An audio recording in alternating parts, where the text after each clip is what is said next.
We've all seen it in the news where the police have a stakeout and they confiscate a bunch of stolen goods. Sometimes it's not that exciting, like in this article they got a pile of gift cards, as well as some outdated iPhones, and of course we can't forget the pile of foreign currency with some Batman-shaped brass knuckles. Sometimes it's more exciting, like in this story, CBP officers seized over $14 million of counterfeit electronics. And don't forget this recent story where someone stole 143 grand of retail goods and stored them in suitcases and black garbage bags in their Southern California home. Have you ever wondered where all of this stuff goes? The police make their arrests, there's an investigation, but what happens to all of the stolen goods? In today's video, we're going to talk about that. There's actually a website I'm about to show you where you could just go log in and bid on police auctions. And I've actually won some items that we're going to go through in today's video. One of those things is actually an iPhone XS Max, and what's interesting about this one, on the back it says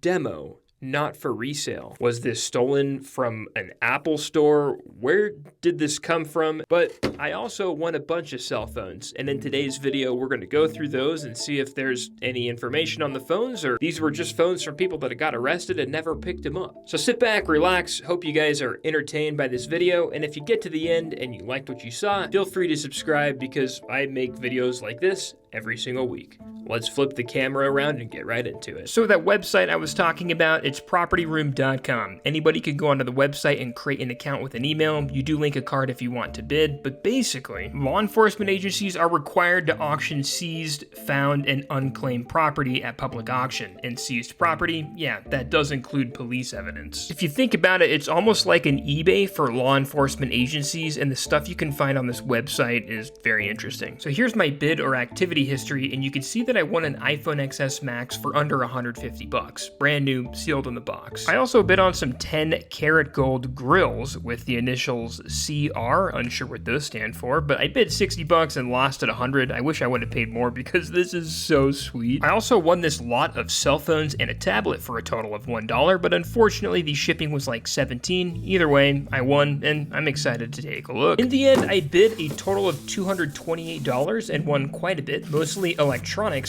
Other than this white box here has some surprise items in it, and I bid on this box because it's totally out of my league and I just want to see what I got. Now I knew it was a lot of jewelry, but I just wanted to see what was included with it. So again, it's out of my league, so alright, I got a criminal's jewelry. A nice little ring here, which is not gold, unfortunately, and oh, a class ring. It looks like it's made of copper, pretty good build, and they graduated in 2013. I graduated in 2012. There is a chance that this isn't police evidence, and this is lost and found goods that were turned into the police department. I don't know. What do you guys think? Comment below. And if this is somebody's class ring, speak up. I gotta get it back to you. I bid a total of $10 for this jewelry and paid like another $10 in shipping, so I guess it was worth it to go through all that. Let's move to the first box of cell phones that I got, and this is where it gets kind of, I don't know, sketchy, interesting, call it what you want. I bid a total of $45 for these two phones just because they looked like newer phones and they weren't cracked on either side, so I figured it would be worth a bet to take a gamble. $16 in shipping stings a bit, but hey, whatever, we got the phones. I'll be honest, I'm not too concerned what I got. The funnest part was placing bids, and getting these phones from a police auction is cool enough for me. It was a major bonus though that both of the smartphones turned on, and at this point I didn't know the models of each, but you'll see that I find out shortly because I got very lucky on these two smartphones. So both of them had been reset, and this one had no accounts attached to it, so very simply I was able to connect to Wi-Fi and get right into the phone. At this point I was super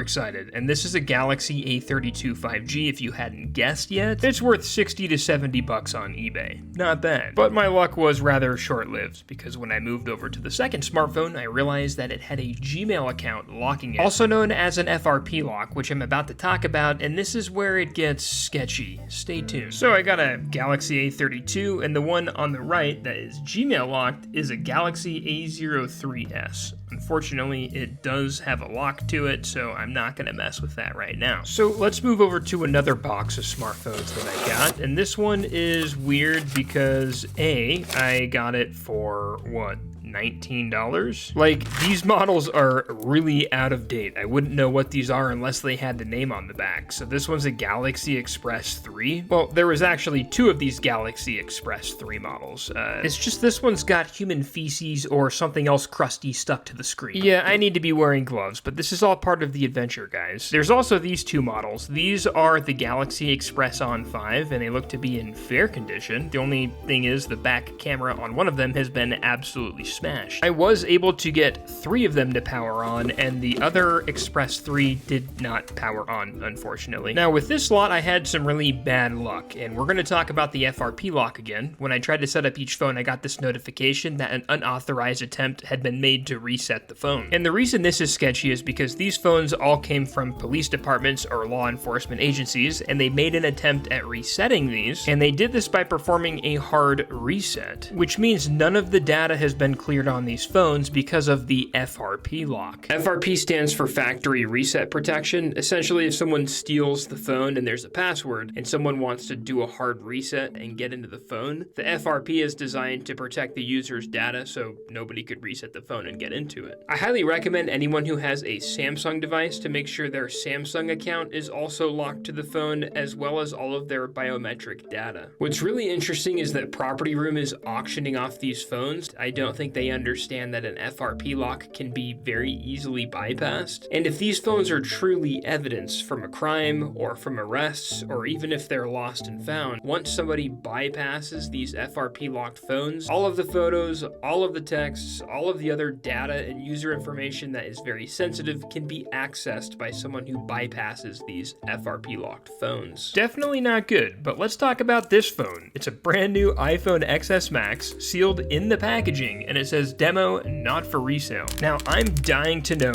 1, where this thing came from, and what does a demo phone look like when we turn it on from the packaging. Interestingly, I did run a report on this phone to see if it was stolen, and yeah, keep watching because this gets interesting. Now, a demo phone, they're used in retail locations like Apple or other carrier stores, so you can handle the phone yourself and get kind of an experience from it. As the package reads, they're not for resale. They're not supposed to leave the phone store, so it's kind of unique that this thing has never been taken out of the package. And I'm trying to turn it on here, but no luck there. And if the battery's fried, it makes sense. This thing has been sitting in a package for 7 years, and when I plugged it in, it didn't do anything, so I figured I would use a wireless charger to see what would happen, and I did have luck. I could see that it was trying to power on, but I think the battery was just so fried from being old, so I needed to figure out what to do. So I had to call my buddy. His name is Parker. He is a phone wizard. He owned the phone repair shop iFixit in downtown Salt Lake for like a decade. He was like 99% positive it was a battery issue, so he put it on this heat plate so he could open it up. The heat plate loosens up the glue so it's easier to open. Parker helps me quite a bit. He sold iFixit about 5 years ago, and this last year he started a new photography venture with a partner. He's done so many of these phone repairs, he didn't even use a tool to open up the phone. He just used his fingernails and it opened like magic. I can do phone repairs, but I definitely don't enjoy it. I don't think Parker likes to do it much anymore either, but he still has a little space like this, so if he needs to do a phone repair, he can do it. Once he unhooked the ribbon cable to the old battery, he put a new battery over the top to see if it could get a charge, and as you can see, it's getting charged. He did this so fast, it took him like 5 minutes. This is not an ad, but if you guys are in Salt Lake City, Utah, and need some photography for weddings, birthdays, commercials, anything you name it, this is Parker, and I put his business down in the description. Thanks, dude. So that was quite the side quest, but I was dying to see what is on this demo phone because I've never seen one like this before. Now, something that surprised me as I was setting up the phone and connecting the Wi-Fi, I was going to go through the entire setup mode and something happened just out of nowhere. I set it down and then boom,